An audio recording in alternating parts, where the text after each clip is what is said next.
Shalom, selamat malam Bapak Ibu Saudara. Senang sekali bisa kembali ketemu sama Bapak Ibu Saudara di Walk to Talk malam hari ini. Nah, sebelum aku perkenalkan yang sudah duduk di sebelahku dan sebelum kita akan ngobrol lebih jauh, aku mengajak Bapak Ibu Saudara yang tidak ada kendala koneksi, tidak ada kendala device, boleh silakan kita sama-sama on cam supaya bisa lebih hidup ya talk show kita, podcast kita malam hari ini. Dan seperti yang Bapak Ibu udah tahu, malam hari ini kita akan bicara soal karisma versus karakter yang akan dibawakan oleh Pastor JJ yang udah bersama-sama dengan kita malam hari ini. Shalom Pastor, terima Shalom, kasih thank you sudah so bersedia much. Terima datang. kasih udah diundang loh. Senang sekali dan sebuah kehormatan untuk saya bisa ada di sini bersama-sama kalian semua. Iya, dan Bapak Ibu Saudara harus tahu kita tertular dengan excitementnya Pastor JJ ya. Pastor JJ sangat excited untuk membagikan bersama kita malam hari ini. Dan langsung saja tanpa berlama-lama aku mau persilakan Pastor untuk boleh sharingkan apa yang sudah Pastor siapkan buat kita semua. Alright, oke. Pertama-tama sekali lagi terima kasih untuk undangannya. Terima kasih untuk saya bisa berada di sini.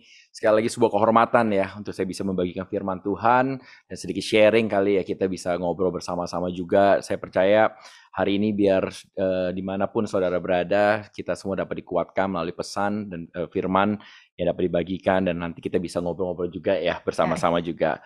Nah, hari ini tadi udah dikatakan saya akan membawakan sebuah tema yang berjudul karisma versus karakter, tapi sebetulnya topik yang saya mau sampaikan lebih ke arah are you flexing? Nah, mungkin itu pertanyaan atau mungkin sebuah statement yang cukup bold ya. Kita sering ngomong kayak are you flexing? Flexing itu bukan semata-mata hanya sekedar kayak flexing di dalam kayak hal materialistik kita, hal-hal yang mungkin kalian pakai, kalian pikir kelihatannya aman, wah kelihatannya keren dan lain-lain. Not just about that, tapi flexing itu bisa lebih daripada itu pun juga, bahkan secara rohani pun juga, tanpa disadari kita bisa masuk ke dalam euforia atau fenomena flexing itu sendiri. Flexing secara spiritual. Because flexing itu kelihatannya keren, dan di zaman sekarang, di keadaan pandemik sekarang ini pun juga, kita suka dengan namanya hal yang instan. Kita pengen semuanya cepat, kita pengen tuh semuanya kalau bisa cepet kaya deh. Kalau kita bisa cepet dapat jodoh, cepet dapat jodoh. Kita bisa dapat cepet lakukan apapun gitu secara instan, we will do that gitu. Because kita nggak suka dengan namanya proses. Proses itu buat kita melelahkan, proses itu capek banget, proses itu lama, proses itu enggak keren sama sekali. Bahkan secara spiritual pun juga kita juga pengen, tanpa disadari kita pengen doa hari ini, besok langsung dijawab. Kita nggak suka dengan namanya proses itu sendiri. Makanya hati-hati, karena waktu kita mulai flexing, waktu kita mulai membangun hal-hal yang terkesannya keren, tapi kita nggak memiliki fondasi yang kuat, ujungnya pasti akan hancur. Karena tanpa disadari kita berjalan terkesan kayak kereta cepat yang berjalan, tapi sebetulnya tidak ada rel di bawahnya. Tinggal tunggu waktu, kita akan hancur, tinggal tunggu waktu, kita akan jatuh. Walaupun keretanya kelihatannya kokoh. Dan itulah fenomena yang saya lihat di dalam keadaan zaman sekarang ini. Semua orang hanya menampilkan hal-hal yang ada di luar saja. Dan makanya waktu keadaan pandemi kemarin ini pun juga saya lihat banyak orang yang kena dengan namanya investasi bodong. Itu banyak sekali. Kenapa? Karena wah, saya mau cepat kaya. Wah, duit saya kalau kerja dari jam 9 sampai jam 5 sore kayaknya cuma dapat sekian, tapi dengan saving saya masukkan ke beberapa investasi, akhirnya saya bisa menjadi cepat kaya, seperti itu. Dan akhirnya dengan kekuatan daripada sosial media, sebetulnya itu hal yang baik. Tapi akhirnya orang hanya membangun hal yang terkesannya hebat, dengan cara mereka bicara, dengan cara mereka mempresentasikan apa yang mereka punya, terkesan mereka hebat, tapi ujungnya semuanya kopong. Ujungnya semuanya enggak ada isinya, tapi kita udah terlalu tergiur dengan hal-hal tersebut. Makanya saya mau kasih gambaran frameworknya sedikit mengenai apa itu karisma, apa itu karakter kepada seluruh yang nonton dan seluruh yang hadir juga pada hari ini. Karisma itu bahasa Yunaninya adalah charis, yang berbicara mengenai karunia atau bakat itu atau sesuatu yang kelihatan. Jadi sesuatu yang kita tampilkan di luar itu berbicara mengenai karisma kita. Jadi itu baik nggak? Itu sangat baik sebetulnya. Karena Tuhan udah berikan kepada kita talenta tertentu, secara tampang, secara fisik kita mungkin. Tuhan udah memberikan itu semua. Itu hal yang sangat baik, yang kita perlu syukuri. Jangan sampai waktu saudara kayak, ya udahlah kehidupan saya seperti ini, saya udah diberikan Tuhan, akhirnya kita nggak pernah mengucap syukur. Jangan juga. Tapi kita harus mengerti bahwa hal-hal seperti bakat kalian, tampang kita, cara kita membawa diri kita di tempat suasana yang baru, itu hanya berbicara mengenai karisma kita semua gitu. Kehebatan cara kita berbicara dan lain-lain, itu semua anugerah yang Tuhan berikan dan itu hal yang ada di luar. Baik untuk kita bangun itu juga seperti itu. Tapi kita harus mengerti definisi daripada karakter. Dari Wikipedia dikatakan apa? Sifat batin yang mempengaruhi segenap pikiran. Ini keren banget. Segenap pikiran, perilaku, budi, pekerti, dan tabiat yang dimiliki manusia atau makhluk hidup lainnya. Dengan kata lain, itu berbicara mengenai apa yang ada di dalam. Itu nggak kelihatan. Kita bisa membangun sebuah karisma, terkesan kita hebat, kita orangnya ekstrovert, kita orangnya seru. Tapi the real character kita, sebetulnya kita orangnya introvert, kita orangnya insecure. Akhirnya kita hanya menonjolkan karisma di luar saja, tanpa kita mengerti apa yang ada di dalam kita itu sangat penting, dan Tuhan melihat apa yang ada di dalam kita, bukan yang di luar. Manusia melihat yang di luar, karena kelihatan. Di dalam seringkali nggak kelihatan, tapi kita justru takut membuka apa yang di dalam, karena mungkin kita banyak boroknya, banyak cacatnya. We look fine, but we're not fine. We look okay, but we're not okay. Makanya karakter itu penting untuk kita bangun, terutama di generasi sekarang, di zaman sekarang. Karena dikatakan ini, tingkah laku yang dilakukan berulang kali akan membentuk kebiasaan. So it's the small things that we do on the daily basis. Makanya saya suka dengan hal kecil, karena seringkali kita sebagai orang-orang, sebagai manusia, kita suka hal yang besar, hal yang kayak wow, keren banget itu. Begitu pula dengan kehidupan kita sebagai orang percaya di dalam Tuhan pun juga, kita suka kayak manifestasi dan lain-lain, itu baik. Tapi kita nggak pernah perhatikan hal kecil yang kita hidupi setiap hari. Itu sama pentingnya juga, karena tingkah laku yang kita lakukan berulang-ulang kali, it will create a habit, kebiasaan, dan dari habit kita yang kita lakukan on the daily basis, itu akan membentuk sebuah karakter. Makanya ini adalah sebuah perjalanan. Nggak mungkin orang memiliki karakter tiba-tiba langsung besok saya mau berubah, langsung berubah. Nggak bisa. Karakter itu udah dibangun oleh pola asuh daripada keluarga kita, orang tua kita, nilai-nilai apa yang kita hidupi di dalam keluarga yang kita adopsi. Dan mungkin saya umurnya bentar lagi udah mau 40 tahun, ya selama 40 tahun, I've been building all these values yang saya nggak sadar, saya bangun setiap hari, dan itu membentuk karakter saya secara pribadi. Makanya saya mau bagikan kepada teman-teman semua yang hadir pada hari ini, di mana dikatakan ada proses yang harus dilewati agar kita bisa memiliki karakter yang baik, dan butuh apa? Komitmen juga. Prosesnya ada yang harus kita lewati, tapi juga jangan lupa kita harus memiliki namanya komitmen untuk kita menjalankan itu secara konsisten dan dalam pembentukan karakter. Makanya small things yang tadi saya katakan itu it matters so much dalam kehidupan kita, tapi small things itu kalau kita lakukan dengan konsisten is gonna be beautiful. Walaupun keadaan di luar itu parah, keadaan di luar kita nggak bisa kontrol, tapi waktu kita bisa mengkontrol respon kita dengan hal kecil yang kita lakukan dengan konsisten setiap hari, the output is gonna be very beautiful dan sangat indah sekali. Seperti itu. Makanya saya mau kasih contoh dari Alkitab ya, yang menarik tentang satu tokoh yang namanya Simpson itu sendiri, Samson. Mungkin Bapak Ibu yang nonton atau Zoom pada udah tahu mengenai pahlawan ini yang begitu keren banget menurut saya. Karena kalau kita perhatikan sosok latar belakangnya, Simpson itu lahir dari keluarga yang takut akan Tuhan. So fondasinya udah keren, fondasinya udah bagus, fondasinya udah baik. Dan bahkan hidup dia ada tujuannya, dia membebaskan bangsa Israel dari Filipina. Tapi, nah ini, dia menganggap gampang, menganggap remeh tentang namanya jatuh cinta itu. Dan bahkan dia jatuh cinta dengan orang Filistin. Nah, mulai dari situ kita bisa melihat kisah Simpson jatuh dari puncak kehidupan dia, buta, dia tidak memiliki kekuatan. Singkat cerita, akhirnya setelah dia udah buta dan dia udah nggak memiliki apa-apa, dia bertobat, dia kenal kembali kepada Kristus lagi, kepada Tuhan, dan akhirnya dia minta doa untuk memberikan kekuatan kembali atas hidupnya Simpson. Dan walaupun kita tahu akhirnya Simpson juga meninggal pada saat itu. Dan itu semua kalau kita bisa pelajari itu ada di Hakim-Hakim 13, itu sangat menarik sekali. Tapi di sini di slide ini menarik sekali karena kita lihat nih ya, kalau saya mungkin baru kenal Simpson untuk pertama kalinya dan saudara baru pertama kali ketemu dia ada di zaman sekarang, mungkin dia hebat banget gitu. Bayangin singa muda dicabik-cabik. Saya nggak tahu apakah kalian berani ketemu singa muda dan kalian berani cabik-cabik. Saya nggak tahu Wiwi berani atau tidak, gitu. Mengalahkan 1.000 orang Filistin bukan dengan pistol, bukan dengan granat, bukan dengan basoka, tapi dengan tulang rahang keledai. Ini enggak main-main. Mengangkat 2 pintu gerbang Gaza dan dia 3 kali mau diikat, tapi dia berhasil melepaskan dirinya dari ikatan tersebut. Secara outer appearance-nya, kita akan bilang Simpson itu wow. Itu cuma satu kata menggambarkan dia, wow, dia hebat sekali. Tapi kita bisa melihat, secara pandangan dari luarnya, kelihatannya oke. But actually ada sesuatu hal di dalam dia yang dia tidak beresi, yaitu karakter dia. Akhirnya kita bisa melihat ada kejatuhan daripada Simpson itu sendiri.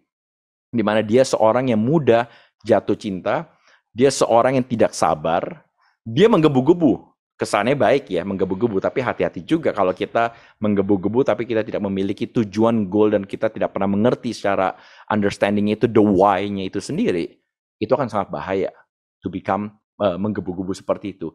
Dia bahkan nggak belajar dari kesalahan, karena dia pikir dia udah hebat, dia punya keluarga yang luar biasa, dengan kekuatan dia, dengan packaging luarnya dia, he looks fine. Dan mungkin banyak orang puji-puji dia pada saat itu, like, wow, kamu hebat banget, kamu kok bisa seperti ini, kamu bisa seperti itu. Itu yang Simpson lakukan, dan akhirnya kita tahu, dia jatuh. Dan lebih epicnya lagi, dia tidak mau terima nasihat orang tua, bahkan orang lain. Nah, makanya saya suka dengan cerita Simpson ini sendiri, karena kita bisa simpulkan satu hal yang sangat menarik dari kisah Simpson, di mana kita perhatikan, secara karisma dia luar biasa. Tapi kita bisa belajar dari satu quote ini menarik. Karisma bisa membawa kita sampai ke puncak. So don't get me wrong. Having the right charism, punya karisma yang baik, itu bagus. Itu bisa membawa kita di dalam pekerjaan kita, di dalam apapun itu mungkin bisa naik, melejit sampai ke puncak. Bukannya nggak ke puncak loh, no. Sampai ke puncak. Tapi satu hal yang sangat menarik, hanya karakterlah dikatakan yang mempertahankannya. Makanya mungkin saudara atau teman-teman yang nonton yang hadir juga pada hari ini di Zoom, mungkin kita bisa melihat bahwa banyak orang terkesan mereka kaya mendadak, hebat mendadak. Hati-hati, apa yang naiknya cepat, biasanya turunnya akan cepat. Karena pasti mereka tidak pernah membangun namanya fondasi itu sendiri. Dan fondasi itu sangat krusial di dalam kehidupan kita. Karena fondasi enggak kelihatan. Karisma kelihatan sekali. Dan kita suka hanya tampilkan hal yang kelihatan. Dan makanya saya selalu katakan, karena saya selain I'm a pastor, saya juga businessman juga. Saya punya usaha yang saya jalankan sendiri. Saya main bagian properti, saya main pergudangan. Dan saya, karena saya terlibat di dalam properti, saya mengerti artinya fondasi itu. Karena di dalam sebuah project, mungkin kita dalam satu project itu mungkin 3,5-3/4 daripada timeline-nya, itu membangun fondasi. Sampai beberapa kali, setiap kali saya lagi visit ke project saya, itu di daerah Cikarang, saya selalu bertanya, kok progresnya sampai mana? Oh Pak, progresnya banyak Pak. Cuman emang nggak kelihatan. Progresnya ada kok Pak. Kelihatan kok pancang-pancangnya, waktu mereka menguatkan tanahnya, habis itu ditaruhin limestone, habis itu mereka padatin lagi tanahnya, itu berulang-ulang kali. Kelihatan kok Pak, itu ada. Cuma mungkin secara kasat mata Bapak ngelihatnya hanya begitu-begitu saja mungkin. Jadi nggak benar-benar sampai kayak kelihatan benar-benar secara actual ada progres naik ke atasnya, tidak mungkin. Tapi itu yang kita lakukan, pemadatan over and over and over again. Dan waktu sesudah itu semua tertutup, dan waktu mereka mau bangun ke atasnya lagi, itu akan sangat mudah. Sama dengan gedung. Mungkin saudara bisa melihat gedung seberapa tinggi itu gedung, itu tergantung daripada fondasinya. Makanya saya selalu katakan, seberapa dalam dan kuatnya fondasi, itu akan menentukan seberapa tinggi bangunan yang ada. So sekali lagi, bisa nggak kita membangun bangunan itu dengan fondasi yang sangat minim? Bisa saja. Bangunan itu tetap berdiri nggak? Tetap berdiri, but only for a short period of time. Cuman mungkin dalam hitungan waktu yang sangat singkat. Habis itu waktu ada bencana, ada goyang, ada banjir, dan satu building itu akan crumbles, akan jatuh. Kenapa? Karena tidak memiliki fondasi yang kuat. Makanya saya mau share untuk membangun karisma, saya percaya banyak motivator, banyak self-development di luar sana yang sudah sering lakukan. Atau mungkin dari social media kita udah sering nonton bagaimana kita dress to impress. Bahkan one of the lie daripada kebohongan daripada dunia, fake it to make it. Itu seringkali kita dengar juga. Jadi akhirnya kita pakai topeng, kita membangun karisma kita tanpa membangun fondasi yang kuat secara karakter kita. Makanya hal itu, ya saya percaya kita semua udah tahu cara menggunakan dan cara memakainya atau membangun hal yang ada di luar secara karisma. Tapi yang saya mau titik beratkan adalah how do you build on godly character. Bagaimana caranya untuk dapat memiliki karakter beriman yang kuat di dalam Tuhan. Yang pertama, kita harus menaruh segala hal itu kepada siapa? Kristus. Udah nggak ada hal yang lain lagi yang kita taruh, karena we have to put Jesus to be the center of it all. Makanya di Matius 22 ayat 37-38 katakan apa? Jawab Yesus kepadanya, kasihlah Tuhan Allahmu dengan apa? Segenap hatimu. Tentang berbicara mengenai hati kita, dengan segenap apa lagi? Jiwa kita, dan dengan segenap akal budi kita. Itulah hukum yang terutama dan yang pertama. So dengan kata lain, kita harus menaruh dia sebagai role model kita di dalam kehidupan kita setiap hari. Saya beri contoh paling gampang lah. Kalau misalnya kita suka dengan olahraga tertentu, misalnya saya suka main basket, sampai hari ini saya masih main basket, walaupun 3 minggu yang lalu saya kena ankle, nggak tahu diri mungkin ya, gitu. Tapi saya kena gitu, tapi saya benar-benar suka dengan salah satu pemain basket, gitu. Dan waktu saya suka dengan salah satu pemain basket atlet tersebut, seringkali kita suka mengimitate mereka, kita meniru mereka. Mungkin zaman sekarang orang-orang pada suka K-pop, mungkin pada suka nonton-nonton film atau aktor atau aktris tertentu yang kita suka. Akhirnya kita suka copy gayanya, kita suka lakukan mungkin beli baju seperti mereka. Kosmetik kita, tampilan kita, kayak sekarang lagi zaman Korea, semua ikutin Korea, semua. Mukanya halus, mukanya glowing, itu yang mereka lakukan semua gitu. Jadi, your role model itu will define your lifestyle. Makanya kalau kita punya role model Kristus, definitely kita punya gaya kehidupan pasti akan serupa dengan Kristus. Dan cara pandang kita, orientasi goal kita, tujuan hidup kita akan selalu mengarah kembali kepada desainnya Tuhan. Karena kita ada di dunia ini, itu cuma dia punya showcase. Hidup kita bukan tentang kita, tapi semua tentang Tuhan. Makanya kalau semua tentang Tuhan, kita harus ikutin apa yang Tuhan lakukan.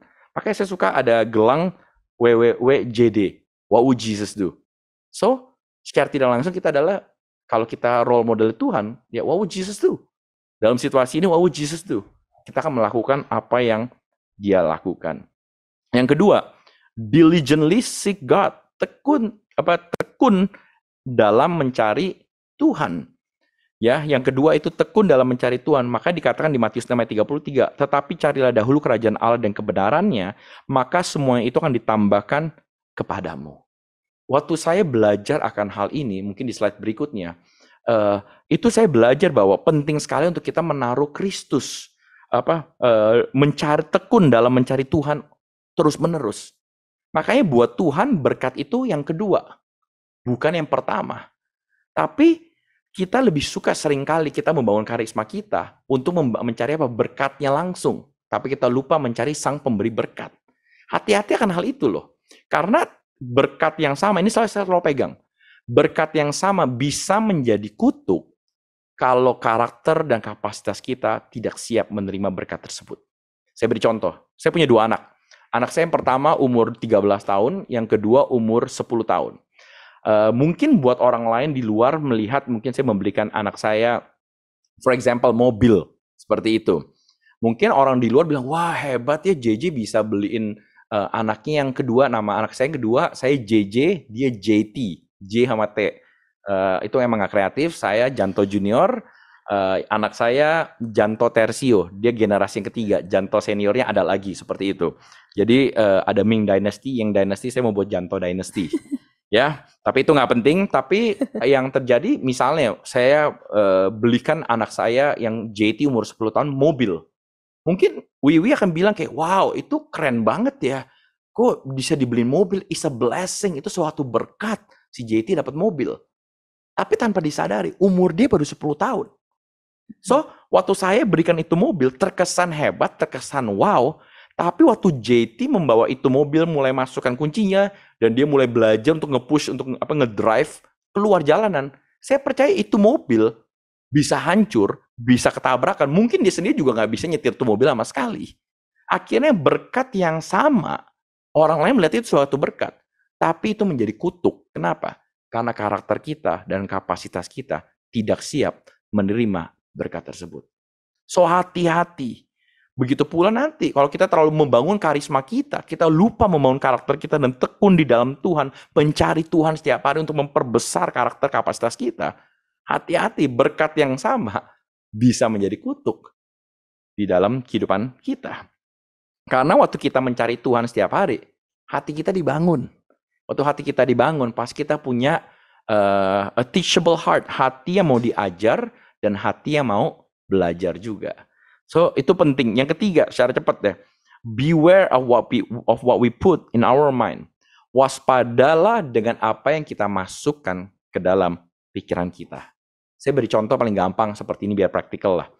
Kalau kita makan makanan yang sudah busuk, makanan yang mungkin udah jatuh tempo, mesti hari ini, mesti expirednya udah dari 2 hari yang lalu, kita makan sekarang, apa yang terjadi waktu kita makan? Kita pasti akan mungkin diare.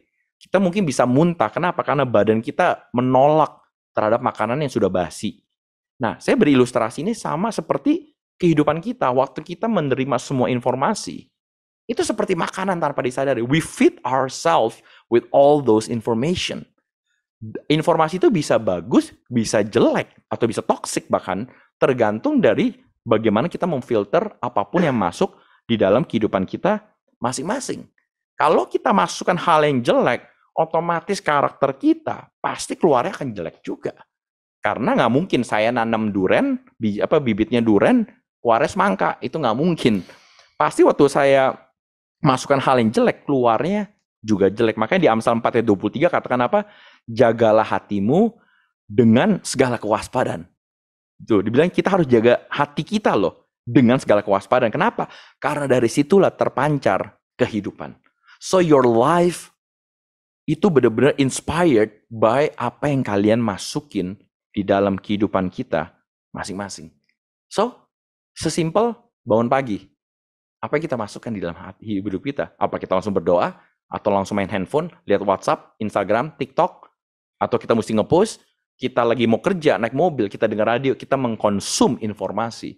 Kita nyampe kantor, gosipan, itu kita memasukkan makanan itu. Tergantung makanan baik atau makanan yang udah beracun atau udah busuk. Begitu pula waktu kita pulang, kita ketemu keluarga, hal yang sama kita akan diskusikan juga. Tergantung informasi apa. Bahkan kita nonton berita, lihat YouTube, dan lain-lain seperti itu. So every day, every second kita consume with information. So, kita nggak bisa kontrol apa yang ada di luar, tapi yang kita bisa kontrol hanya respon kita waktu kita waspada apa yang kita masukin dalam kehidupan kita. Berikutnya, communicate with God. Nah, ini jangan pernah lupa untuk berdoa juga. Ya, berkomunikasi dengan Tuhan itu penting supaya apa kita benar-benar bisa utarakan apa yang ada dalam hati kita, apa yang kita lagi struggle, kemauan apa yang kita itu communication itu penting sekali. Dan komunikasi kita dengan Tuhan itu melalui apa? Doa. Jadi di mana saja kita berada, kita bisa berdoa kepada Tuhan dan saya bersyukur akan hal itu karena kita nggak perlu hanya ada di satu tempat. Kita di mobil kita bisa merasakan jamaat Tuhan, kita di pekerjaan kita bisa merasakan kebaikan Tuhan. Everywhere Tuhan itu omnipresent. Makanya waktu Tuhan mati di kayu salib dikatakan apa? It is finished, it is done, sudah selesai, tetelestai. Dan waktu itu udah kelar semua, bait Allah, tirai bait Allah terbelah dua. Dan akhirnya Tuhan bilang lagi bait Allah bukan tentang bangunan yang ada, tapi bait Allah ada di dalam diri kita semua. Dan itu membuat kita menjadi orang-orang yang sangat special because we have Jesus di dalam hati kita. Kemana kita pergi, kita bisa komunikasi dengan dia selalu. Dan saya percaya itu akan membangun karakter kita yang solid. Dan the last one, bagaimana kita bisa membangun karakter godly character, your surrounding matters. Ya, yang terakhir, lingkunganmu berarti. Makanya Amsal 13 ayat 20 katakan apa? Siapa yang bergaul dengan orang bijak menjadi bijak, tetapi siapa yang berteman dengan orang bebal menjadi malang. Dan bahkan pepatah selalu katakan apa? Show me your friends and I'll tell you your future. Kalau saya mau rephrase sedikit, show me your friends, then I'll show you your character. Sesimpel itu. Jadi tergantung kita main dengan orang-orang yang males. Ya lama-lama kita akan menjadi orang males juga. Kita main dengan pencuri. Ya lama-lama kita akan mencuri. Kita main dengan pencemooh, gossiper, bukan worshipper, gossiper. Sama belakangnya per juga gitu. Tapi beda sekali. Ya, itu yang terjadi pun juga. Kita kan tanpa disadari, mungkin kita awal mulai masih sadar kayak, it's fine, nggak apa-apa, hal kecil. Nah tadi saya bilang hal kecil lagi tuh. Hal kecil udah gampang lah. Mbak, saya akan menjadi beda kok, saya punya prinsip yang kuat. Tapi kalau kita entertain gitu terus, lama-kelamaan, kita akan jadi seperti mereka juga.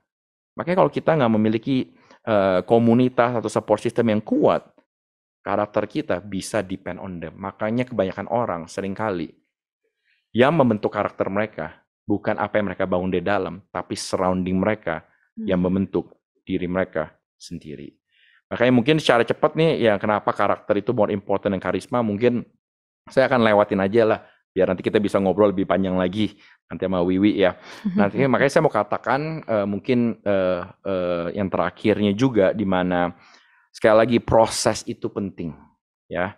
Komitmen itu penting, dan kita harus menjadi orang yang memiliki konsisten di dalam Tuhan selalu. Yang tadi saya katakan secara cepat rekapnya, yang pertama kita harus menomorsatukan Tuhan. Bangun karakter dengan menomorsatukan Tuhan, kita tekun dalam mencari Tuhan, waspada dengan apa yang kita masukkan ke dalam pikiran kita, belajar berkomunikasi dengan Tuhan, berdoa terus, dan lingkungan kita berarti. Dan yang terakhir, salah satu quote yang menurut saya sangat menarik dari Billy Graham. Dikatakan seperti ini, almarhum Billy Graham. When wealth is lost, nothing is lost. When health is lost, something is lost. When character is lost, all is lost. Ya, jadi kita harus mengerti bahwa dikatakan ketika kekayaan itu hilang, tidak ada yang hilang mungkin. Ketika kesehatan hilang, mungkin ada sesuatu yang hilang. Tetapi ketika karakter hilang, semuanya hilang. So hati-hati akan hal ini. Kita harus mengerti dari apapun yang kita jalanin, kita harus bangun karakter yang kuat di dalam Tuhan. Supaya waktu nanti promosi itu datang, sekali lagi, karisma akan membawa kita ke atas, ke puncak, tapi hanya karakter saja yang benar-benar bisa membawa kita sustain terus. Seperti itu. So itu mungkin yang saya mau bagikan kepada seluruh yang nonton pada hari ini atau teman-teman ada di Zoom. Mudah-mudahan ini bisa menguatkan kita semua, dan Tuhan Yesus memberkati saudara. God bless. Hey. Thank you, Pastor JJ. Sudah ada pertanyaan juga anyway. Jadi kita bisa lanjut langsung ngobrol juga. Aku sendiri juga banyak beberapa pertanyaan sih. Tapi kita dahulukan pertanyaan dari teman-teman Bapak Ibu Saudara. Jadi aku akan bacakan pertanyaan pertama. Malam Pastor JJ, tadi dikatakan karakter itu seperti fondasi. Kira-kira apakah fondasi yang terpenting buat orang Kristen di tengah kehidupan yang begitu berat dan sulit saat ini? Apakah iman, atau kasih, atau ada hal lain? Terima kasih. Oke, itu pertanyaan pertama berarti ya? Yes. Oke, sorry, bisa ulang sekali lagi? Sorry. Apakah fondasi terpenting buat orang Kristen di tengah kehidupan yang begitu berat dan sulit saat ini? Oke, balik lagi, saya selalu bilang fondasi utama dan terutama itu harus dibangun daripada Kristus sendiri. Karena itu akan menyangkut dari cara kita memandang, cara kita melihat, cara kita berinteraksi dalam apapun juga seperti itu. Itu penting sekali. Kenapa? Karena waktu kita udah memiliki karakter di dalam Kristus, saya percaya akan banyak masalah di dalam kehidupan kita. Proses itu akan terjadi. Mungkin ada beberapa hal yang secara karisma tidak akan bisa memberikan breakthrough. Tapi dengan kita memiliki karakter yang kuat di dalam Kristus, dan kita benar-benar bersekutu dengan Dia selalu, itu akan menjadi kita fondasi kita yang benar-benar kuat banget untuk kita bisa melewati segala masalah yang ada di dalam kehidupan kita masing-masing seperti itu. Jadi mesti kembali kepada Kristus, dan waktu kita udah kembali kepada Kristus, apapun masalahnya kita akan will be okay. Karena kita sudah berserah penuh kepada Kristus, dan saya pun juga mengalami hal yang sama, di mana di keadaan sekarang ini enggak mudah, keadaan ini saat ini emang berat sekali seperti itu secara ekonomi. Tapi kalau kita tidak memiliki benar-benar bersandar penuh kepada Kristus, akhirnya kita akan selalu kecewa dengan banyak hal. Karena di bumi ini banyak hal yang tidak adil. Seringkali seperti itu. Kita bekerja keras, tapi dengan orang lain yang bekerjanya mungkin sama waktunya, tapi gajinya berbeda. Itu aja udah nggak adil sama sekali. Seperti itu. Makanya kita harus benar-benar mengandalkan Kristus, bahwa waktu kita mengandalkan Kristus, kita tahu bahwa Tuhan akan membuka sesuai dengan musimnya dan kapasitas kita pada saat itu. Dan waktu kita benar-benar tertanam dan taruh fondasi kepada Kristus, ada banyak hal yang akan diredefinisi ulang lagi. Mungkin cara kita memandang apa artinya iman, apa artinya kasih, apa arti penyertaan Tuhan, kita nggak bakal kecewa. Karena kita tahu semua itu adalah perjalanan iman dan semua itu ada proses. Dan makanya waktu libatkan Kristus, ya itu akan menjadi indah aja. Seperti itu. Berarti bisa dibilang justru fondasi yang terpenting untuk orang Kristen punya itu hubungan dengan Tuhan sendiri gitu ya. Hubungan dan mengalami. Dan mengalami. Karena saya selalu belajar seperti ini. Banyak orang itu kita hanya sekedar datang, cuma sekedar datang secara ritualnya saja. Tapi kita nggak pernah mengalami Kristus. Akhirnya firman Tuhan yang sudah dibagikan selama berpuluh-puluh tahun tidak akan pernah mengubah kita sama sekali. Makanya saya mau nambahkan, hubungan itu penting, tapi benar-benar kita mengalami nggak dia. Ada aja terkesan kita berdoa, kesana kita datang karena jadwal dan lain-lain, tapi kita belum tentu connect dengan Tuhan. Karena itu berbicara motivasi di dalam dan enggak kelihatan. Nah makanya saya percaya kalau kita benar-benar memiliki hubungan dan mengalami apa yang firman Tuhan katakan di dalam kehidupan kita, pasti kehidupan kita akan berubah.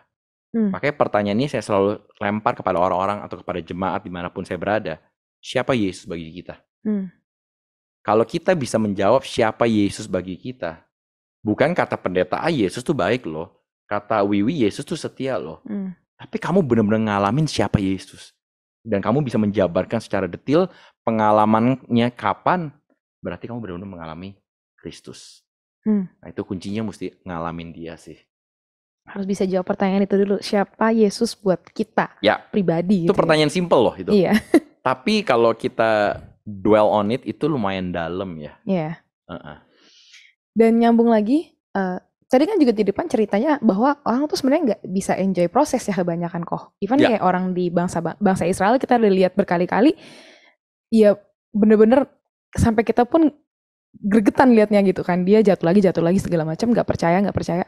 Tapi kalau kita renungin ya, mungkin sebenarnya kenapa orang nggak bisa nikmatin proses? Salah satunya karena dia nggak tahu bahwa dia sedang berprogres gitu. Yes, that's good. Bagaimana cara kita bisa mengukur bahwa kita tuh sedang dalam proses dan ada progresnya loh. Karena sometimes orang quit di tengah karena mereka pikir mereka nggak berprogres. Betul. Makanya saya selalu bilang, saya sering encourage orang untuk merephrase question dibandingkan mereka komplain why, kenapa ini terjadi, kenapa ini, mereka komplain terus. Tapi mereka mulai belajar untuk apa yang Tuhan mau ajarkan saya. Jadi bukan why lagi, but what are you trying to teach me during this season? Kenapa saya belum mengalami breakthrough? Pasti ada rencana Tuhan dan Tuhan mau mengajarkan sesuatu. Nah itu yang saya selalu encourage orang untuk mengambil waktu untuk kita reflect kembali. Karena kita seringkali kita nggak suka proses, kadang-kadang kita udah mau quick, kita nggak kelihatan hasilnya. Tapi ya seringkali kayak di gym lah, saya pakai ilustrasi gym lah. Orang ke gym kan nggak langsung kamu push up besok langsung six pack, langsung dadanya jadi kebelah. Alangkah indahnya. Saya percaya gym sampai hari ini semua orang pasti pada konsisten ke sana. Sama seperti doa. Kita doa hari ini besok langsung dapat hasilnya. Saya percaya semua jadi pendoa syafaat pasti. Tapi nyatanya itulah kehidupan, ya bahwa kehidupan itu semua ada waktunya daripada Tuhan. Tapi waktu kita benar-benar mulai bertanya, kenapa Tuhan izinkan ini terjadi, apa yang Tuhan mau ajarkan, saya percaya kita akan melihat masalah itu atau prosesnya itu akan jauh lebih indah. Karena saya terlalu percaya Tuhan tuh mau terlibat dalam kehidupan kita. Dan di every musim yang terjadi ada pelajaran yang sangat penting. Jangan sampai kita lewatkan, tapi kita nggak pernah menganalisa. Akhirnya suatu hari kita akan jatuh ke permasalahan yang sama lagi. Seperti itu. Kalau misalkan, mungkin nggak ada orang yang melewatkan itu. Jadi pada saat dia proses pembentukan karakter, dia harusnya mengalami proses untuk membentuk fondasi, tapi dia skip nih.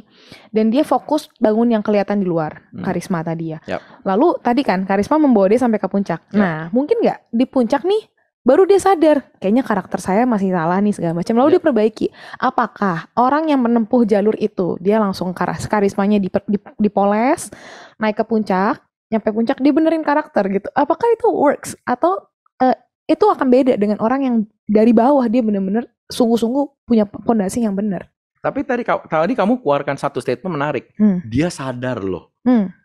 Banyak orang kalau udah membangun karisma sampai ke atas, dia nggak sadar akan hal itu. Akan jadi blind spot ya. Blind spot sekali. Karena mereka udah pikir apa? Everything is good, saya sukses, uang banyak, semua orang menghormati saya, apalagi saya cari. Jadi makanya orang selalu bilang kan, bagaimana kamu tahu karakter atau isi daripada seseorang itu? Kasih dia tata dan harta. Jabatan, power.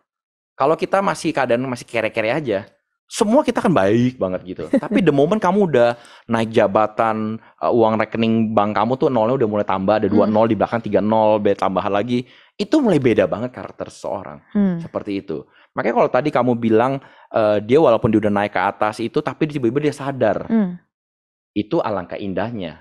Tapi dia kan nggak melakukan secara intentionally kan. Sekali saya bangun karisma dulu, biar sampai atas, nanti baru saya bangun karakter. Saya rasa orang kalau udah sadar akan hal itu, dia nggak melakukan itu dulu sih. Kebanyakan orang yang membangun karisma, mereka nggak sadar. Tiba-tiba prak, naiknya cepat, baru kalap. Baru stres. Aduh bagaimana ya? Abis itu mulai anjlok, jatuh. Dan biasanya waktu mereka udah mulai runtuh, jatuh, ada krisis, baru mereka dipaksa untuk berubah. Jadi makanya saya selalu bilang, krisis itu kadang-kadang bagus. Karena dengan ada krisis, kita dipaksa. Dan itu biasa orang baru sadar. Selama life is good, semua pelangi, rainbow, nggak ada itu semua, sulit manusia untuk itu. Karena manusia cenderung kita nggak pernah puas. Kalau kamu puas, pasti kamu nggak bakal ganti handphone. Sesimpel itu. Kita masih main game ular di zaman Nokia dulu. Seperti itu. Tapi nyatanya hal kecil kita gonta-ganti, kita nggak pernah puas. Saya naik motor, besok saya mau naik mobil. Mobil aja saya mau upgrade lagi. Seperti itu manusia. Makanya saya rasa alangkah indahnya kalau kita udah sadar dari awal.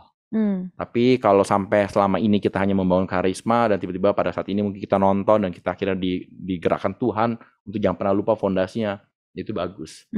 Tapi ujung-ujungnya kan saya nggak pernah bisa menghakimi seseorang juga ya. Karena motivasi seseorang kita nggak pernah tahu. Seperti itu. Jadi ya kalau ditanya baiknya ya saya lebih setuju selalu dengan namanya karakter dulu. Seperti itu. While kita bangun karakter kita, ya karisma itu akan eventually keluar juga kok.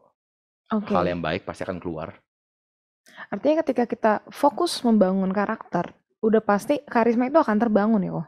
Eventually pasti akan terbangun lah. Pasti seperti itu. Karena waktu karakter kita kuat, fondasi kita kuat, karisma itu cuma pernak-perniknya di luarnya aja yang mempercantik. Itu bisa nggak? Bisa banget. Karena tuntutan kerjaan. Kamu biasa suka ngomong di luar, ya kamu belajar public speaking lah. Itu kan belajar karisma. Kamu, misalnya kita orangnya nggak fashionable, tapi kita ada di depan kamera terus, ya belajar menjadi fashionable. Cara kita membawa diri, kita ngobrol dengan orang, itu kita bisa bangun semuanya. Skill itu bisa dibangun. Seperti itu. Tapi yang balik lagi, yang dalam kita, itu yang seringkali itu sulit. Makanya kalau saya di kerjaan atau apapun itu, saya selalu bilang sama orang, kita cari karakter dulu. Karena eventually skill itu bisa dibangun. Tapi karakter yang bisa rubah, cuma Tuhan Yesus doang aja. Seperti itu. Oke, itu rangkaian pertanyaan yang menjadi percakapan yang cukup panjang gitu ya. Dan mungkin aku mengundang juga Bapak Ibu Saudara kalau ada pertanyaan, boleh banget disampaikan melalui chat di Zoom, ataupun Bapak Ibu Saudara mau langsung menyampaikan dengan unmute, silahkan boleh raise hand. Oke, aku mau bacakan pertanyaan berikutnya juga. Jadi, ini pola pikir yang umum. Shalom Pastor, jadi kalau pola pikir yang umum, ada mobilnya dulu nggak apa-apa, nanti tinggal belajar mobil. Kejar jabatan dulu nggak apa-apa, bangun image dulu nggak apa-apa, nanti jadi siap. Punya follower banyak dulu nggak apa, bangun bisnisnya nanti aja. Jadi image-nya dulu gitu kan. Artinya, karena kan memang kita juga hadapin ya, di dunia marketing segala macam mungkin itu dijual di dunia gitu. Artinya kita memang harus gains dengan itu atau gimana Pastor? Ya, saya rasa gini, balik lagi. Selama kita aware lah, saya cuma bisa memberikan framework-nya aja. Setiap orang cara mereka mau penetrasi ikannya itu akan berbeda-beda mungkin seperti itu. Tapi yang paling penting kita udah mengerti esensinya terlebih dahulu. Esensi bagaimana pentingnya sebuah karakter. Karena kita udah terlalu banyak dan terlalu sering melihat kejatuhan orang. Nah makanya waktu kita udah melihat kejatuhan orang itu menjadi example bagi kita juga. Karena mereka hanya membangun sekedar image-nya, followernya banyak, dan lain-lain seperti itu. Nah, makanya tadi saya bilang, waktu kita udah punya fasilitas semuanya, seringkali kita akan kalap. Dan akhirnya kita udah nggak sadar, karena kita udah tergiur akan hal itu semua. Makanya saya bilang, kita harus bangun karakter yang kuat di dalam Tuhan terlebih dahulu. Menurut saya sih, saya nggak bisa toleransi akan hal tersebut. Tapi di satu sisi, ya kita pelan-pelan juga bisa membangun karisma kita. Tapi esensi utama tetap karakter di dalam Tuhan terlebih dahulu sih menurut saya sih. Seperti itu. Karena tadi ya karakter itu ketika udah kuat, karismanya akan jadi pernak-pernik yang cantik gitu. Sangat cantik dan Iya. itu akan lebih mudah untuk melakukan seperti itu. Gitu. Dan sebenarnya orang-orang dulu juga mungkin sudah paham dengan konsep ini, makanya ada istilah inner beauty. Yap. Tapi mungkin anak sekarang yang mungkin lebih kurang kuat menghadapi proses dan kurang sabar, jadinya istilah inner beauty ini kayaknya mulai udah jarang kita dengar juga sekarang ini Betul. kan ya. Karena orang udah lebih seneng bangun apa yang di luar gitu. Karena mungkin saya rasa di zaman digital sekarang ya, information itu very fast semuanya. Dan tanpa disadari banyak orang-orang yang mungkin menggunakan sosial media atau apapun itu, ya dengan cara flexing tadi itu semua. Karena dibalik daripada flexing mereka, dibalik daripada mereka mempromosikan karisma mereka, sebetulnya ada purpose dibalik itu tujuannya. Mereka mungkin mau jual sesuatu. Mereka mau nangkap mereka buat tujuan sesuatu. Jadi mereka nih kelihatan nih generasi yang labil, akan mereka bantai dengan informasi seperti ini. Makanya kalau saya tanya anak zaman sekarang, ya mau jadi apa? Saya mau jadi YouTuber aja deh. Content creator, capek kerja di kantoran gitu semua. Anak zaman sekarang seperti itu semua. Seperti itu. Karena saya juga bingung nanti anak saya kayak apa ya one day ya. Kayak lama profesi dokter, profesi kayak yang itu semua jasa itu kayak udah males semuanya orang. Karena semua kita ditukan oleh dunia tuh yang sifatnya semua tuh yang seperti itu. Makanya zaman ke depan ini kalau kita nggak memiliki fondasi yang kuat, kita pasti akan kompromi dengan segala hal. We don't know our value. Kita nggak tahu yang utama terutama adalah apa? Identitas kita. Identitas berbicara mengenai karakter kita juga. By the time kamu udah nggak tahu, kamu akan selalu pakai topeng kemana kamu pergi. Akhirnya kamu akan ngerasa capek. Karena kamu akan ngerasa depression. Banyak orang ngalami depresi. Kenapa? Karena mereka dipaksa untuk perform, tapi itu sesuatu yang bukan dari diri mereka sendiri. Bahkan mereka harus menjual nilai mereka untuk bisa mendapatkan pengakuan daripada orang lain. Nah itu yang terjadi dengan keadaan sekarang. Makanya saya selalu bilang sama orang-orang, kita tuh punya koleksi topeng banyak banget. Maaf, di dunia pergerejaan pun juga sama. Nah, kita flexing dengan topeng kita, jas kita, titel kita. Karena kita adalah orang-orang yang insecure. Makanya ke depan kalau kita nggak kuat, akan banyak generasi insecure.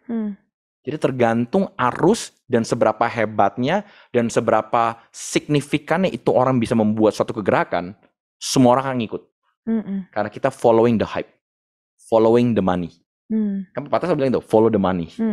Karena hype-nya di situ, adanya pengakuan. Dan generasi kita sekarang haus akan pengakuan. Makanya dia orang cover it up dengan segala hal, terkesan hebat. Dengan segala, mungkin dia orang punya mobil yang kesannya hebat, karismanya dibangun. Tapi cicilan semua.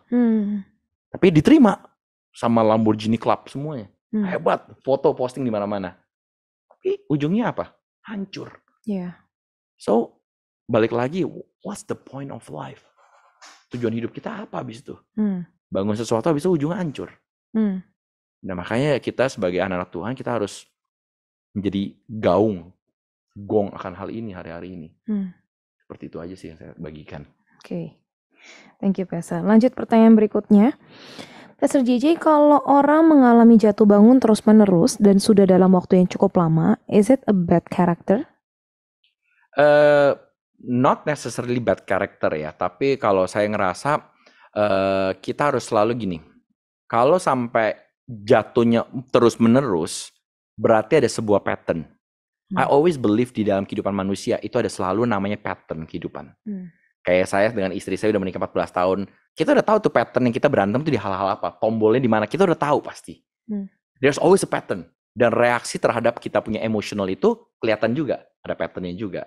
Makanya kalau sampai kita jatuh berulang-ulang kali, pertanyaan saya, apakah kita pernah mengevaluasi tidak kesalahan kita yang di masa lalu? Atau kita seringkali bermain sebagai victim? Karena, wah ini emang salah dia. Kalau orangnya udah rohani yang Kristen lama, wah ini salah iblis nih. Iblis emang jahat nih. Setan emang ini begini semua, kerjaan setan. Tapi saya sudah sama orang, sorry, bukan kerjaan setan, kitanya jadi setan. Setan bilang, gue gak usah kerja apa-apa, you udah sendiri kok. Seperti itu. Makanya saya selalu bilang sama orang-orang bahwa penting untuk kita mendekat sama Tuhan, memiliki hikmat, dan selalu bertanya, kenapa ini pintu tertutup lagi? Evaluasi. Boleh nggak nangis, boleh stres nggak akan hal itu, boleh, silakan kasih waktu, it's okay. Tapi evaluasi, analisa, why itu terjadi melulu. Jangan-jangan kitanya keras kepala, jangan-jangan kita belum memiliki karakter yang benar, jangan-jangan kita nggak pernah mau dengar apa kata orang, karena kita nggak punya hati yang rendah hati, open minded. punya godly character. Akhirnya kita dikit-dikit Wiwi ngomong ke saya, JJ kamu gini sih, so tahu kamu siapa sih kamu. Sama seperti itu. Jadi saya selalu bilang dibanding kita nuduh atau playing victim, kita mulai menganalisa terlebih dahulu. Ambil waktu, kenapa nih ulang-ulang jatuhnya ulang-ulang terus. Jangan-jangan emang kamu nggak pernah belajar dari kesalahan lama. Seperti itu. Iya. Dan sadly orang-orang yang jatuh berkali-kali itu memilih untuk quit the process kadang. Itu gimana ya? Kok artinya gini, terutama mungkin anak muda gitu ya. Ketika mereka udah sadar mereka jatuh, insting untuk koreksi dirinya tuh rendah gitu. Dan pasti ngerasa kayak ya berarti udah gue gagal ya segala macam. Nanti mulai tarik diri dari community, lalu ya udah sekalian aja tanda kutip udah kotor makin udah parahin aja gitu. Itu banyak terjadi gitu kan. Tapi ketika kita bahas soal ini, karakter segala macam, ya buat mereka itu jauh dari mereka. Gimana ya kok? Makanya saya selalu suka dengan namanya komunitas. Kita ada ada support system. Makanya kita penting untuk harus tertanam di sekitaran kita tuh yang memiliki orang-orang yang punya hati besar dan punya fathering heart-nya itu sendiri. Untuk bisa menerima mereka, mengencourage mereka, mensupport mereka. Karena kita nggak bakal kuat untuk waktu kita berjalan sendiri setiap hari. Kita datang hanya hari Minggu doang saja, tapi kita nggak tertanam di cool yang ada. Kita nggak bakal pernah kuat. Makanya akhirnya waktu kita jatuh, tiba-tiba orang tuanya mungkin belum dalam Tuhan, atau orang tuanya juga memiliki kepahitan, atau hal-hal tertentu yang mereka belum kelarkan, akhirnya anaknya jadi korban juga. Jadi problem after problem. But di sekitarnya nggak pernah ada orang yang mau, do you need help? How can I pray for you? Nggak ada yang lakukan itu sama sekali. Akhirnya dia merasa menjalani hidup sendiri. Makanya saya selalu bilang, yuk kita memiliki komunitas, memiliki support system. Jadikan esensi home itu bukan cuma sekedar slogan welcome home, tapi esensi rumah tuh terjadi di gereja, di cool, supaya orang-orang di luar yang mereka nggak diterima, mereka yang frustrasi, gereja bisa membuka diri untuk menerima mereka. Sehingga pelan-pelan waktu mereka udah diterima, ya saya selalu bilang, start ministry dengan namanya relationship. Karena waktu kita terima, tanpa disadari, kita membangun jembatan. Jembatan itu namanya jembatan apa? Jembatan kepercayaan, trust. Waktu jembatan kepercayaan itu udah dibangun, mereka udah diterima. Waktu kita melakukan pemuritan, waktu kita mentoring mereka lebih terbuka karena mereka tahu ini bukan karena agenda, tapi emang karena kamu benar-benar sayang dan care sama saya. Nah itu beda sekali. Makanya saya bilang, ayo cool, itu harus menjadi detak jantung daripada apapun yang kita jalankan supaya mereka nggak menyerah. Iya. Setuju. Dan karakter matters akhirnya kita bisa coba bagikan ke mereka. Begitu kita bisa nyatakan diri kita dengan tulus, kita melayani mereka dan kita rindu mereka juga ngalamin perubahan karakter karena kita tahu dengan mereka punya karakter yang lebih baik dari misalnya dari orang tuanya atau apa, itu bisa memutus rantai atau lingkaran setan itu. Karena kadang kan datang dari keluarga dengan karakter yang berantakan, anaknya berantakan, problematik lagi gitu ya, itu berputar dan gereja punya bagian untuk memutus itu. Betul. Saya setuju akan hal itu. Makanya saya selalu bilang juga bahwa gereja harus memiliki konselor-konselor yang hebat. Karena kita seringkali melayani hanya sekedar melayani tanpa mengerti konseling itu seberapa pentingnya konseling. Kita melayani konseling hanya dari pengalaman pribadi kita.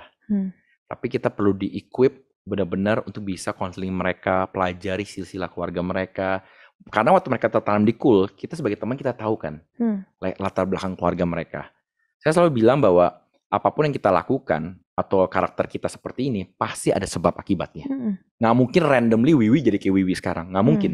Pasti ada sebab akibatnya. Kenapa ini orang keras? Kenapa ini orang gampang menyerah?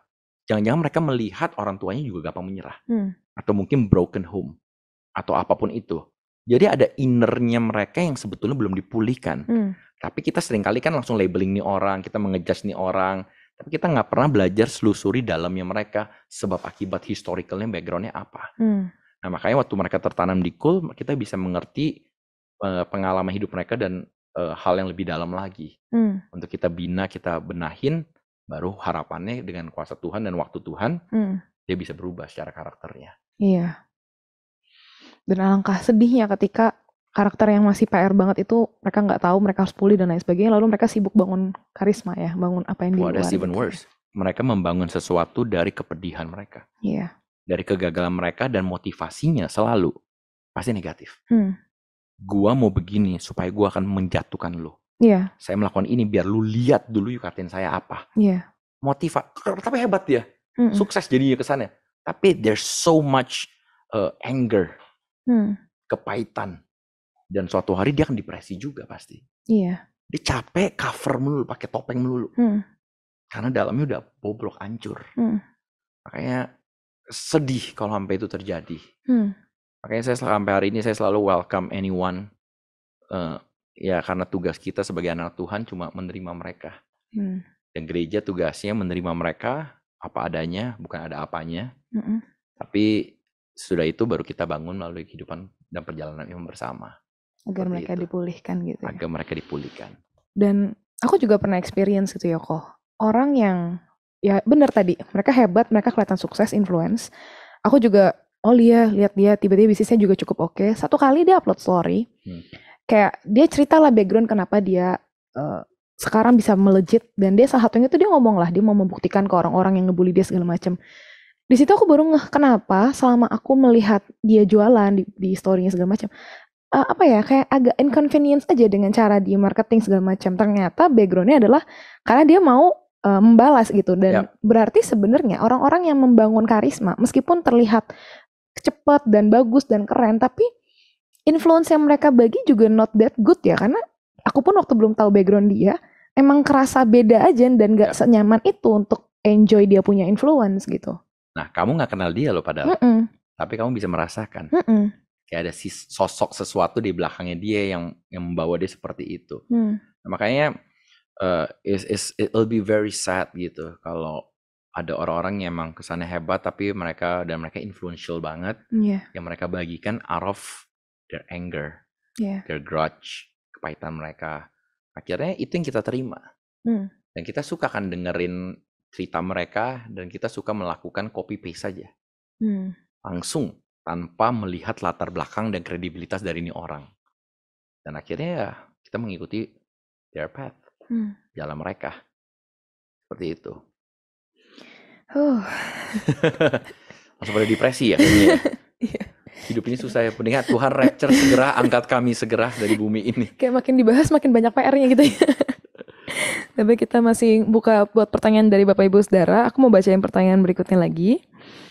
Tadi Pastor salah satu cara untuk kita punya godly character atau step itu kan adalah dengan beware apa yang masuk ke dalam hidup kita. Nah, bagaimana cara memfilter apa yang masuk? Karena banyak sekali input di hidup kita dari berbagai sumber.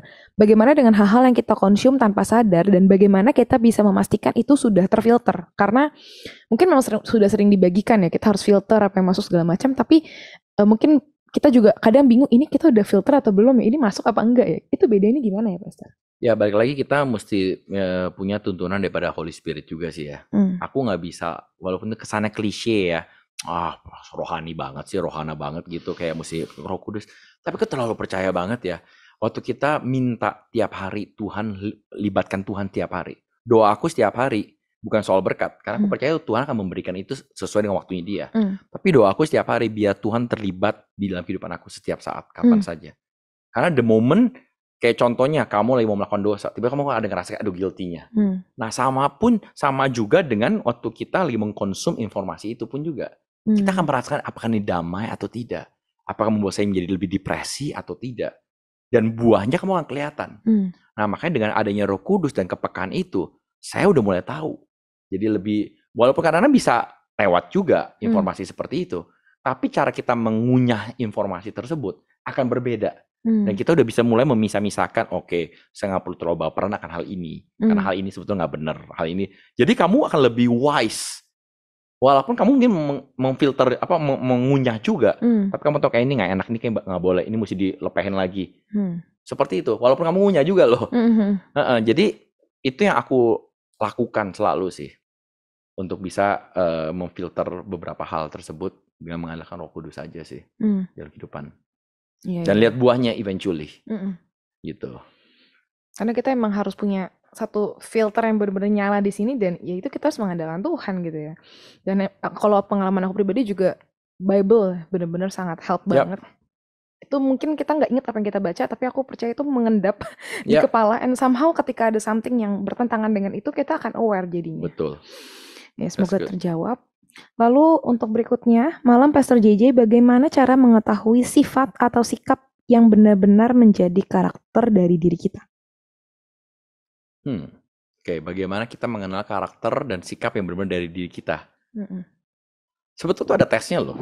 Mm. Namanya kebetulan saya juga CBC, saya nggak promosi sih jadi, Mhm. tapi ini benar-benar bisa mengenal karakter kita. Mm. Kebetulan saya Certified Behavior Consultant. Mm. Jadi itu saya dari bawah sebuah perusahaan namanya Power Character, kalau kalian pernah tahu, Dr. Jacob Estra. Ya. Jadi seringkali saya menggunakan tes foto karakter untuk bisa mengenal diri kita. Nah itu penting, tesnya banyak, bukan cuma foto karakter doang ya, ada DISC atau apapun itu, dan lain-lain. Itu salah satu tools menurut saya yang sangat praktikal, jadi kita nggak menerka lagi diri kita itu seperti apa. Dari foto kita udah mengenal, daripada hasil tes itu, kita akan mengenal, oke, waktu saya di depan orang, respon saya seperti apa. Itu bisa diukur ternyata, secara psikolog. Gitu. Habis itu waktu saya lagi under pressure, waktu saya lagi marah, bagaimana saya meresponi. Itu bisa diukur juga. Bahkan temperamen kita, itu adalah karakter asli kita itu seperti apa. Itu bisa kelihatan secara mappingnya. Nah, the beauty of it, kita bisa mengenal kekuatan kita apa, titik kritis kita apa. Dan dari situ baru kita belajar dengan satu kata, yaitu responding. Jadi kita nggak pernah boleh melabel diri kita, ya emang saya orang yang begini, jadi playing victim lagi. Tapi kita mulai belajar meresponding dari titik kritis kita. Dan mungkin itu salah satu cara yang kita bisa secara praktikal ya, tes karakter dengan segala metode atau tools kita bisa lakukan seperti itu sih. Oke. Atau melakukan selain itu pun juga, tes karakter itu penting, atau mungkin mulai mengerjakan namanya family tree. Itu yang saya suka lakukan waktu saya lagi counseling buat premarital, bimbingan pranikah. Karena karakter kita itu seringkali dibangun dan diinspirasi oleh orang tua atau opa oma. Jadi bibit bobotnya tuh ketahuan semua. Jadi waktu kita membuat family tree itu, saya mulai mendeskripsikan, oke, opa saya karakter seperti ini. Hal-hal negatif yang saya nggak mau seperti ini, kelihatannya seperti ini. Oma, papa, mama, hubungan mereka bagaimana. Itu kita kan bisa melihat mappingnya loh. Kalau komunikasi baik itu ada skillnya lagi. Kalau komunikasi baik, garisnya lurus. Kalau komunikasi kurang baik, titik. Nah dari situ kita bisa mulai mapping, oh ternyata aku tuh lahir dari keluarga seperti ini. Oh nilai-nilai yang aku hidupin ternyata begini. Jadi kamu tahu root cause-nya, sebabnya tuh dari mana kamu dibentuk sampai posisi sekarang. Karena contohnya, ada orang yang mungkin broken family ya, suami istri cerai. Dan akhirnya saya konseling satu orang seperti ini, di mana akhirnya ibunya itu, mamanya itu yang benar-benar menghidupi anaknya. Mamanya tuh jadi fighter banget. Nah akhirnya lama-kelamaan karena dia nggak punya sosok bapak yang clear, ya anaknya ini yang cowok akhirnya selalu mempunyai gambaran tuh karakter seperti kayak mamanya yang keras, seperti itu. Bahkan mengharapkan istrinya juga kayak mamanya, dan lain-lain. Jadi tuh bisa tanpa disadari ya, itu mengimpartasikan. Karena apa yang dia lihat akan dia terima dan akan dicerna dan akan dilakukan. Karena dia pikir itu yang terbaik.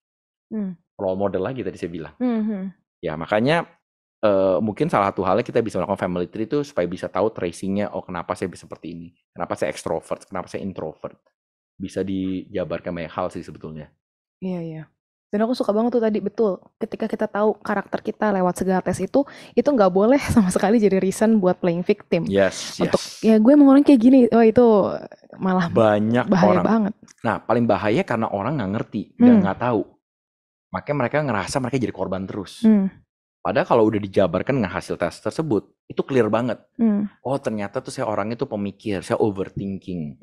Nah dari overthinking itu saya akan sebagai konselor akan bilang kepada mereka, kamu mesti mengerti bahwa ada hal yang kamu bisa kontrol, kamu bisa kontrol. Tapi ada hal yang kamu nggak bisa kontrol, jangan kamu kontrol. Kayak besok keadaan seperti apa, kamu nggak bisa kontrol besok. Jadi dengan kamu udah mengerti akan hal itu semua, kamu nggak akan menyalahkan situasi-situasi di sekitar. Gitu. Jadi profiling itu penting banget sih. Untuk mengerti diri kita. Makanya kalau di dalam kekristenan kan identitas tuh crucial deh. Karena kalau identitas kita udah nggak jelas, ya apapun akan kita terima. Jadi value kita. Akhirnya kita gado-gado kayak nggak jelas. Because we don't know who we are. Dan itu bahaya sekali. Nah, masih nyambung dengan pertanyaan karakter asli kita gitu Ya. ya. Jadi tertrigger lagi. Kalau misalkan kita tahu nih karakter asli kita seperti A dengan semua background dan lain sebagainya. Tapi kita kan dalam anak-anak Tuhan kan rindu dong jadi karakter Kristus. Yes. Bagaimana cara membedakan kita benar-benar sedang belajar untuk keluar dari zona karakter kita yang salah dan masuk ke yang benar versus kita cuman sedang membangun apa yang kelihatan di luar nih, yang penting kelihatan sama pemimpin, yang kelihatan jadi bangun topeng di gereja, versi gereja. Itu bedainnya gimana kok? Saya selalu bilang yang paling simpel lihat buahnya aja. Hmm.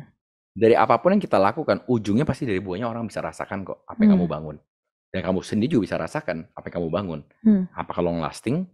Apakah membawa kamu makin mendekat kepada Tuhan atau makin menjauh? Apa yang kamu bangun ini sebuah kayak monumen tentang diri kamu, atau kalau dalam konteks gereja, kegerakan itu sendiri. Itu bisa terjadi loh. Apakah kamu makin insecure? Tanpa ada itu kamu nggak bisa jadi diri kamu. Jadi banyak hal yang kamu bisa analisa dari situ. Dari buahnya lagi. Dan itu cuma bisa diuji melalui apa? Waktu. Kamu nggak bisa bilang sekarang kamu lagi bangun karisma, satu orang lagi bangun karakter. Dua-duanya kelihatan fine-fine aja. Tapi kan only through time, then you can tell. Yang mana yang kuat. Through time sama through apa? Ada masalah. Dan kamu baru tahu fondasi yang benar itu apa. Selama nggak digoncang, ya semua aman-aman aja lah. Seperti itu. Jadi butuh waktu dan lihat buahnya aja, saya sih simpelnya seperti itu. Iya. Gitu. Karena mungkin anak-anak muda nih sering banget insecure karena ngerasa jadinya takut nih apa saya bangun karisma, saya bikin topeng gitu kan. Tapi berarti ya izinkanlah kalau memang ternyata tanpa sadar dia hanya membangun apa yang kelihatan dari luar, maka pasti akan ada goncangan yang menguji itu dan izinkanlah itu membawa dia balik untuk bangun kembali apa yang belum terbangun di bawah gitu ya. Betul. Oke. Kita lanjut pertanyaan berikutnya. Pastor JJ, di luar sana banyak orang yang baik. Tapi apakah pasti orang baik karakternya juga baik? Karena itu sulit kelihatan dan baru kelihatan saat ada problem atau tekanan. Karena orang merasa karakternya sudah baik, mereka cenderung sulit untuk terima atau mengalami Tuhan. Padahal tadi dibilang kalau mau membangun godly karakter kan harus ngalamin Tuhan. Yap. Orang baik di luar sana banyak kok, menurut saya. Makanya tadi saya katakan kita butuh hikmat daripada Tuhan untuk bisa mengenal orang-orang tersebut. Karena orang-orang baik, ada orang yang baik emang benar-benar sincere, tulus, mereka baik. Tapi ada orang yang baik penuh dengan motivasi. Makanya kita baik. Dan kita tahu manusia tuh nggak ada yang sempurna. Semuanya pasti kasihnya itu semua pasti ada maunya lah. Saya melakukan ini karena ujungnya ada udang di balik batu. Seperti itu. Nah makanya it's hard emang untuk bisa mengetahui motivasi seseorang itu seperti apa. Makanya saya akhirnya yang kita bisa lakukan cuma minta hikmat daripada Tuhan untuk kemana kita melangkah. Kita ketemu siapa. Doa, mungkin klise lagi, doa sebelum ketemu bisnis partner baru kita. Doa, karena kadang-kadang bisnis partner kita bisa kayak menjilat kita jago banget. Atau bahkan mereka membelajar ilmu kayak karakter ini untuk manipulasi. Ada aja terkesan malaikat, tapi sebetulnya setan juga di balik ini semua. Makanya kita butuh kepekaan dan kita butuh benar-benar tuntunan Roh Kudus dalam menjalankan apapun. We need Him daily, every step, every second, seperti itu. Supaya waktu kita melangkah, apakah ada damai sejahtera atau enggak. Walaupun orangnya baik, tapi kadang-kadang di sini bisa berbicara dan mulai melihat dan mulai menguji akan hal tersebut, supaya kita bisa tahu apakah ini orang sebetulnya oke atau tidak. Seperti itu. Nanti lama-lama saya percaya waktu ada jam terbang, kamu akan mulai bisa melihat orang. Apalagi saya suka ketemu orang, dia lama-lama dan plus saya belajar karakter gini, saya bisa lihat profiling orang jadinya. Gitu. Ini orang sincere atau nggak sincere. Dari matanya, body language mereka, itu bisa kebaca semua. Seperti itu. Nah makanya ya kita hanya butuh tuntunan Roh Kudus, kita berjalan sama mereka, ya orang baik belum tentu baik juga. Tapi bukan berarti kita melabel setiap orang, wah kayak kamu ada motivasi, enggak. Aku percaya banget kok Tuhan akan menuntun kita dan melindungi kita dalam apapun. Selama kita dekat dengan Dia, kita anaknya, ya apapun itu, orang mau jahat kita walaupun dengan packaging baik, Tuhan bisa menghancurkan itu semua. Seperti itu. Oke. Aku lanjut lagi ya, karena waktu kita semakin tipis. Yes. Shalom Ko JJ, saya mau tanya, selain karakter, apakah ada hal lain yang bisa membangun sebuah karisma? Lalu selain karakter, apakah ada yang harus kita perhatikan sebelum kita mengejar karisma itu sendiri? Tadi pertama, sorry apa? Jadi apakah selain karakter tuh apalagi yang bisa membangun sebuah karisma? Oke, yang bisa membangun sebuah karisma sebetulnya banyak hal lah, tergantung Oke. kebutuhan kamu apa. Hmm. Seperti itu. Kamu mesti belajar ngomong ya kamu ke kelas public speaking. Kamu harus mau menampilkan diri kamu ya belajar ke fashion atau apapun itu sendiri gitu. Sebelum karakter, ya itu kamu bisa belajar kan hal-hal itu. Dan itu saya percaya banyak ditawarkan di luar sana juga sih. Itu untuk menjawab pertanyaan pertama mungkin ya. Yeah. Yang kedua tadi, sorry. Selain karakter, apakah ada hal yang harus kita persiapkan sebelum kita mengejar karisma? Kalau udah karakter kebangun, saya rasa sih nggak usah khawatir ya. Dengan apapun yang kamu bangun di atasnya. Tadi saya bilang karakter itu kan fondasi.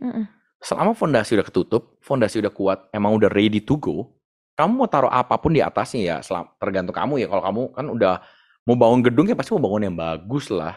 Packagingnya pun pernak-perniknya juga kan bagus. Nggak mungkin kamu bangun gedung yang mewah di tempat lokasi mewah, tapi dalamnya udah kayak Mangga 2 punya tempat gitu. Kan nggak mungkin, nggak cocok. Berarti kamunya sendiri dari awal udah error. Sebelum membangun tuh udah tulalit, nggak ngerti konsep bangunnya apa.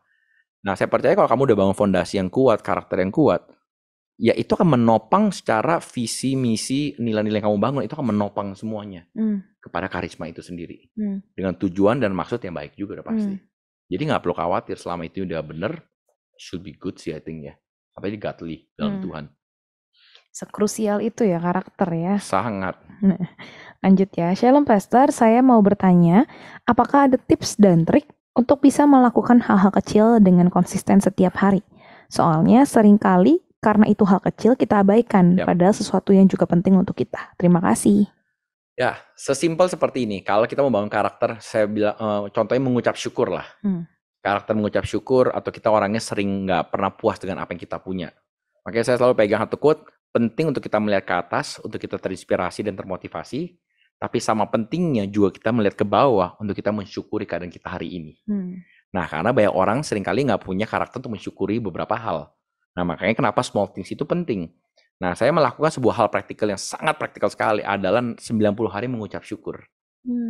Itu praktikal banget, karena ternyata secara ilmu psikolog skala dibutuhkan hampir 90 hari untuk merubah pola pikir seseorang.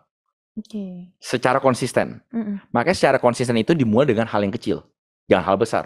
Hari pertama contohnya, apa yang kamu syukuri tentang hari ini? Sesimpel itu. Satu hal aja.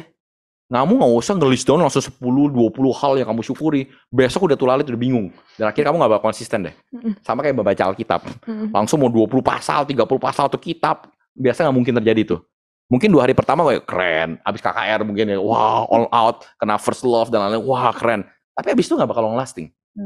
Tapi waktu hal kecil itu kamu lakukan, kayak ucap syukur satu hari aja. Saya mengucap syukur hari ini saya bisa makan. Thank you Jesus. Dah. Besok saya mengucap syukur tadi pagi saya bangun, istri saya masih sehat, saya masih bisa nafas.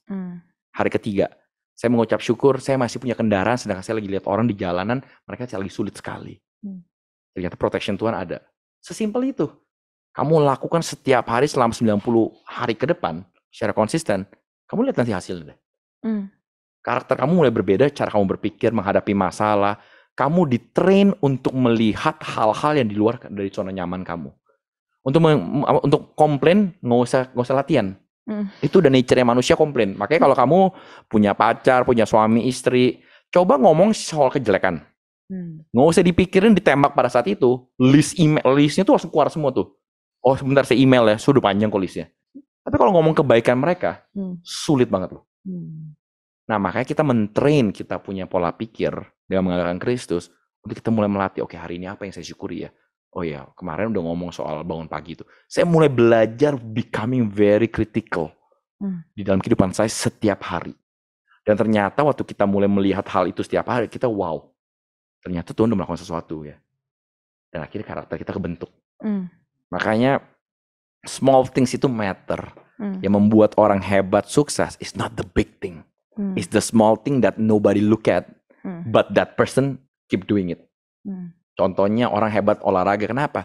Karena mungkin kita cuma lihatnya sekedar kayak di luarannya, wah mereka shoot bola, basket, hebat tuh masuk jago. Tapi orang nggak ada yang pernah melihat di balik daripada ini semua. Ada sebuah proses setiap hari dia shoot 1000 shot. Main golf, mungkin mukul bola golf 1000 sehari, 1000 bola. Itu nggak pernah dilihat, itu that's the small things. Nah, iblis paling suka intimidasi kita. Udahlah small things. Udahlah nggak penting. Udahlah gampang. Kita lebih pikir yang gede keren kok. Dunia menawarkan yang gede, yang keren. Akhirnya kita jadi generasi yang nggak pernah melihat hal kecil dan kita nggak pernah menghargai hal kecil. Padahal hal kecil itu fondasi yang kita lagi taruh tuh dikit-dikit, batu kerikilnya dikit-dikit, but it matters so much. Itu hal praktikal yang saya bilang hal kecil itu tadi ya. Iya. Dan firman juga udah jelas-jelas literally tertulis setia pada perkara kecil. Right. Come on. Dan itu tadi menariknya, aku juga baru ngeh, perkara kecil ini coba mulai dari satu hal yang kecil, yang sederhana seperti mengucap syukur gitu ya. Karena kalau terlalu maruk dan terlalu banyak yang mau diincar sekali banyak, jadi nggak kecil lagi, jadi susah juga gitu ya mempertahankan semuanya gitu. That's right. Betul. Oke. Dan tadi itu menjadi pertanyaan terakhir untuk malam hari ini. Tapi aku mau minta closing statement dulu dari Pastor sebelum kita akan masuk ke dalam persembahan nanti. Oke. Ya mungkin buat semua yang hadir pada hari ini, saya mau encourage kita semua untuk tetap menghargai namanya proses dengan namanya komitmen dan konsisten untuk kita bisa membangun karakter kita. Karena tanpa itu semua kita akan membangun hal yang sifatnya mungkin keren sementara, tapi ujungnya kita nggak memiliki suatu fondasi yang kuat di dalam kehidupan kita masing-masing. So, yuk kita bangun bersama-sama hal yang nggak kelihatan, hal yang mungkin orang bilang nggak keren, tapi nanti waktu akan ada ujian, kita akan mensyukuri. And when we look back, we're so glad we've been building that foundation. Oke, thank you banyak Pastor. Thank you so much. That's the wrap up. Oke. Wow, luar biasa banget hari ini. Bapak Ibu Saudara boleh kasih reaction juga, kasih tepuk tangan, kasih jempolnya, kasih love-nya buat kita semua. Saya juga mau ngucapin thank you, Bapak Ibu Saudara boleh setia mengikuti Walk the Talk ya, pasti dapat banyak banget hari ini. Saya dengerin di belakang aja, saya antusias banget nih.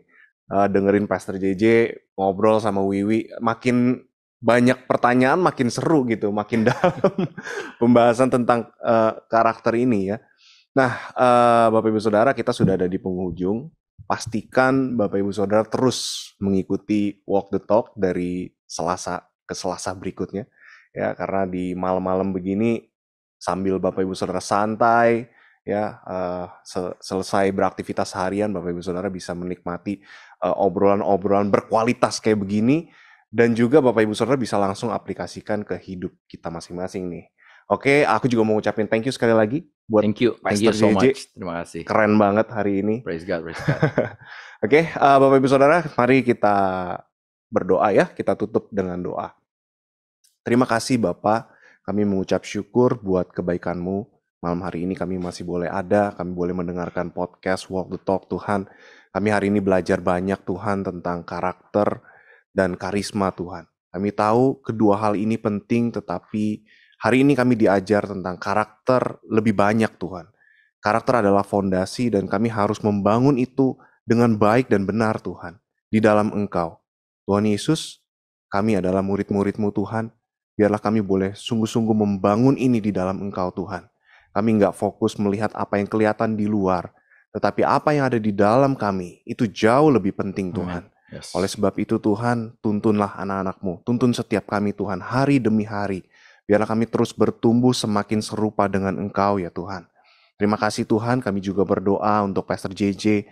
Terima kasih Tuhan untuk hamba-Mu yang luar biasa Tuhan. Begitu berhikmat Tuhan, berkarunia, dan juga hamba percaya punya karakter Kristus yang luar biasa di dalam hidupnya Tuhan. Biarlah berkat-Mu selalu berlimpah-limpah Tuhan atas hamba-Mu ini. Engkau berkati pekerjaannya, keluarganya, bahkan pelayanannya Tuhan. Jadi dampak yang luar biasa Tuhan. Terima kasih Tuhan Yesus. Kalau sebentar juga kami akan berpisah, biarlah kiranya berkat anugerah Tuhan, kasih karunia Tuhan itu berlimpah atas kehidupan setiap kami. Dari saat ini, bahkan sampai selama-lamanya. Di dalam nama Tuhan Yesus Kristus. Haleluya. Amin. Amin. God bless you, Bapak Ibu Saudara. Selamat malam.